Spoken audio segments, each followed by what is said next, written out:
shows. Available everywhere podcasts.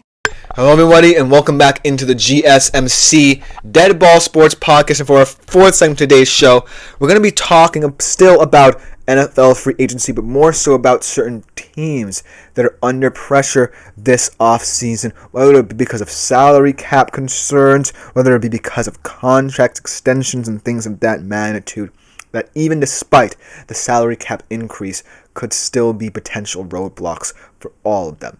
So without further ado, let's jump right into this segment and talk about some teams that are potentially up against it this offseason. Starting off with a team with a lot of contract extensions to figure out, the Cincinnati Bengals. Let me pull up my graphic here. The Cincinnati Bengals are a squad that should certainly have their championship window remain open, but considering the fact that they have so many contract issues to figure out, this defense is nowhere near championship caliber. And you have Trey Hendrickson entering the final year of his contract. This is a team that has to be very wise about how they view the players necessary to maintain this window. You have no margin for error in the Jamar Chase talks. You have a little bit more for T. Higgins because I think that even if you trade him, you can find more options in the draft. But because of the defensive issues that are rather glaring, the draft could be another pivotal moment for this Cincy team. Because if T. Higgins is gone, they might have to address your wide receiver too and really call into question the depth of this wide receiver core. But then you also have to start thinking about your defense as well, because Trey Hendrickson might not be here for that much longer, and this defense cannot be sustainable without him at the very least. So you have to consider offense and finding a complement to Jamar Chase, or defense and hope that defensive draft pick can bolster the chances of Trey Hendrickson remaining. And so, even though Cincy may have more cap constraints than other teams, it's certainly a team to watch in how they deal with all the contract extensions and who they deal with first. Because I think it would be proactive to get Higgins out of the way, determine whether or not he's going to be a part of this team, and try and find potentially a nice trade package for him. If not, then deal with Jamar, then deal with Hendrickson. Because I do think you don't want to lose any offensive talent if it comes to that either, and see this offense regress a little bit. But you still also have to keep that defense in the back of your mind. And I still think that in terms of this draft, defense could be checked to be the move for Cincy at the point where they're picking. So look out for Cincy in this free agency cycle. And also look out for Cincy next free agency cycle if the same things happen again this season where the defense underperforms. Because Zach Taylor could very well be a goner after next year if nothing improves. But then, obviously, a team that a lot of people are going to be monitoring, not just for this free agency cycle, to be honest with you, but many years afterwards, because of the repercussions of the Deshaun Watson contract. It's the Cleveland Browns. It's not even the Deshaun Watson contract anymore. It's the man picture on my screen. What to do with Myles Garrett? Can you find a good trade deal for him, which I think a lot of teams will be willing to do? Or you decide to keep him by trying to ensure this team's contention window remains open. But I don't know how convincing that pitch is going to be when you're still, no matter what happens, going to be eating a lot of dead money once you either release Deshaun Watson or his contract expires. Because now you are tied to a situation where it might be untenable to draft a quarterback, and the free agency quarterback class is very weak. So if you're the Browns, I don't know what direction you're going to take at the very least the quarterback position. Because at least if you trade away Myles Garrett, you gain back draft capital. But If you don't know your quarterback situation and are not confident in, say, either drafting one of Ward or Sanders or trying to find a competent enough bridge option in the free agency class, then that's really glaring.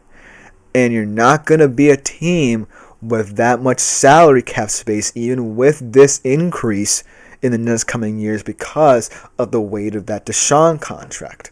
So I think that the best way moving forward for the Rams to try and compensate the potential losses that will come with the offloading of the Deshaun contract potentially in the coming years is to acquire as much draft capital as you can in potential Myles Garrett trade and hope for the best.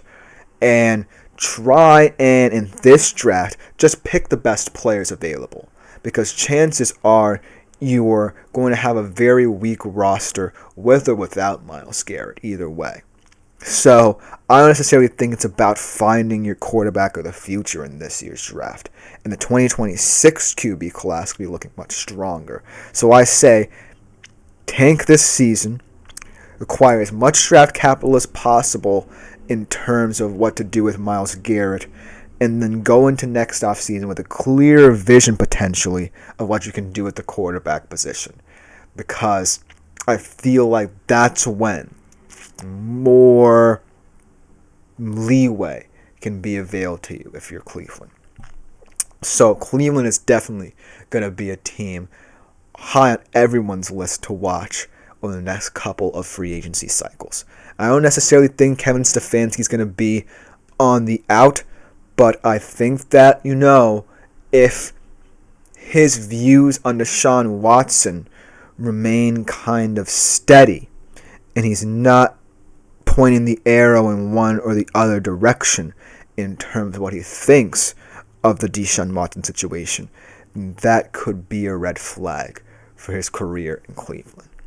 But let's move on to the team that is not necessarily going to be climbing much of a mountain over the next couple of years in terms of getting out of the dead cap space they already have. The New Orleans Saints, man. I cannot tell you how this Saints team is going to even contend within the next 5 to 10 years, to be honest with you. Even if you restructure Derek Carr's contract, even if you cut a couple of your young stars, even if you trade away people, you still are facing so much cap constraints. And if I'm Kellen Moore, I don't know how I'm getting this team out of this cycle of mediocrity. Because chances are you're going to remain mediocre enough to where your draft picks aren't going to matter. And I don't necessarily think many people want Saints players on the trade market either. So the Saints are clearly stuck in this purgatory, not just for this free agency cycle, but for a long time. Because restructuring Derek Carr's contract doesn't free up much money for you. It would still be just over $3 million over the cap if you restructure Carr's contract. You can't necessarily cut players because they would still be earning roster bonuses either way. So if I'm New Orleans, I'm up against it. I would just say, if I'm Kellen Moore, maybe in 1 to 2 years, you try and cut ties with Carr and see what you have in your young players, because that's the only way forward. Younger players, at the very least, don't come with too much baggage financially, so that might have to be the pathway forward for this New Orleans Saints team, because a lot of these players are tied to your cap situation, and without any sign of cap relief, you're going to have to rely more often than not on the youth improving. And if they do, maybe there's a way to, by drafting more players, get out of the cap situation and push it a little further along in the road because of all the players maybe drafting on rookie contracts. But it still is a very, very, very difficult situation for the New Orleans Saints to pull out of. So they might be on this list for many years to come if they don't start figuring out certain ways to cost cut right now. And then the last team, certainly a team that's already making a lot of headlines, but not necessarily a team I'm too worried about because of the new coaching and general manager regime. Actually, not just yet. The New England Patriots. Now, this team is a little bit different from the next team I'm going to be talking about just because they have the infrastructure of a quarterback like Drake May already there. But I think that they have to get a lot of things right in terms of the draft, in terms of Mike Vrabel's philosophy, in terms of protecting Drake May, just because you have to start trying to make a plan for contention again, and Drake May is the blueprint. And so you don't want to lose the blueprint with a long-term injury because your offensive line sucks. So if I'm Mike Vrabel, I'm already planning for the draft, already planning for future drafts potentially as well, and already trying to create a space for Drake May to thrive in New England. But this team, to me, just needs to focus on getting the drafts right in the near future for Drake May's success, because he's still young, still in rookie contract, so you can do a lot with what you need. They have a lot of cap space as well, potentially could improve the defense there too, but they need to start building through the draft as well, because for as long as May's on his rookie contract, that's a net positive. And last but not least, obviously the Jets were the team I was trying to get to when I was talking about the new coaching regime, because Aaron Glenn and Darren Mauge already want to start off on a fresh foot by parting ways with Aaron Rodgers. But that's not the least of their problems either. You have to think about the futures of Garrett Wilson, Breece Hall, Sauce Gardner, DJ Reed, a lot of foundational pieces that you need to tie down in order for this Jets team to have any hopes of contention. And then obviously the quarterback situation needs to be figured out, but I don't know if there's going to be any one specific player they may be looking for in this draft. They might be out of reach for a top quarterback, and I don't see them overreaching for anyone in this class. So it's just about starting fresh, potentially looking at the free agency market for their new QB, at least for a bridge option for next year. But I still think that this Jets team would be nice to see how Aaron Glenn and Darren Mauge handle the rest of this offseason.